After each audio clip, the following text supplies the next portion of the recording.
കൂട്ടുകാരെ, എല്ലാ കൂട്ടുകാർക്കും മിഠായി കഥകളിലേക്ക് സ്വാഗതം.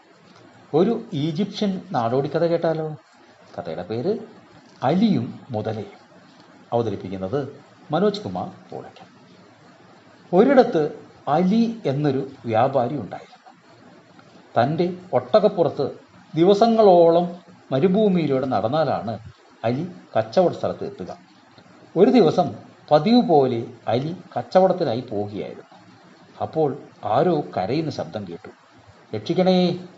അലി നോക്കുമ്പോൾ അതാ വറ്റി വരണ്ട ഒരു തോട്ടിൽ ഒരു മുതല കിടക്കുന്നു. ആ മുതലയാണ് കരയുന്നത്. അലിയെ കണ്ട മുതല പറഞ്ഞു തുടങ്ങി, ദയവായി എന്നെ അടുത്തുള്ള നദിയിൽ കൊണ്ടുപോയി വിടൂ. കുഴി പോലുള്ള ഈ വരണ്ട തോട്ടിൽ നിന്ന് എനിക്ക് തനിയെ പുറത്തു കയറാൻ ശക്തിയില്ല. ഇല്ല, നദിയിലെത്തിയാൽ നീ ഉപദ്രവിക്കില്ലേ? അലി പറഞ്ഞു. രക്ഷിച്ചവരെ ഉപദ്രവിക്കുമെന്നോ? ഞാനത്ര നന്ദിയില്ലാത്തവനൊന്നുമല്ല, മുതല പറഞ്ഞു. മുതല നിർബന്ധിച്ചുകൊണ്ടിരുന്നു.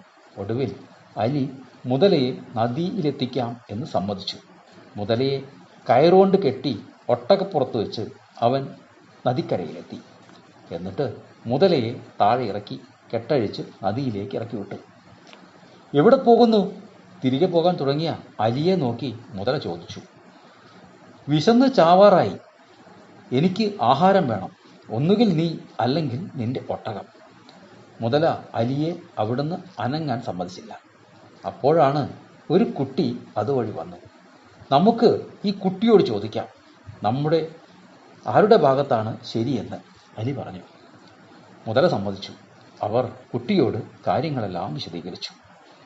എല്ലാം കേട്ടപ്പോൾ കുട്ടി പറഞ്ഞു, ഈ മുതലയ്ക്ക് ഇത്രേ വലിപ്പമുണ്ടെങ്കിൽ ആ തോട്ടിൽ നിന്ന് തനിയെ കയറാമായിരുന്നല്ലോ. അതിനൊരു സൂത്രമുണ്ട്. എന്തു സൂത്രം? മുതല ചോദിച്ചു. അതിനി ആവശ്യമില്ലല്ലോ, ഏതായാലും ഇവിടെ എത്തിയില്ലേ. കുട്ടി തിരിഞ്ഞു നടക്കാൻ തുടങ്ങി. നിൽക്ക്, ആ സൂത്രം ഒന്ന് അറിഞ്ഞിരിക്കാമല്ലോ. മുതലയ്ക്ക് ആകാംക്ഷ സഹിച്ചില്ല. എങ്കിൽ അവിടെ വരെ ഒന്നുകൂടി പോകേണ്ടി വരും. മുതല സമ്മതിച്ചു. അങ്ങനെ മുതല കരയ്ക്ക് കയറി. അലി മുതലയെ കെട്ടി ഒട്ടകപ്പുറത്ത് കയറ്റി. എന്നിട്ട് കുട്ടിയോടൊപ്പം വറ്റിയ തടാകത്തിലെത്തി. കെട്ടഴിച്ച് മുതലയെ തടാകത്തിലിറക്കി. നന്ദിയില്ലാത്ത മുതലേ, ഇനി ഇവിടെ കിടന്നോ, കുട്ടി പറഞ്ഞു. അലിക്ക് അപ്പോഴാണ് കുട്ടിയുടെ സൂത്രം മനസ്സിലായത്.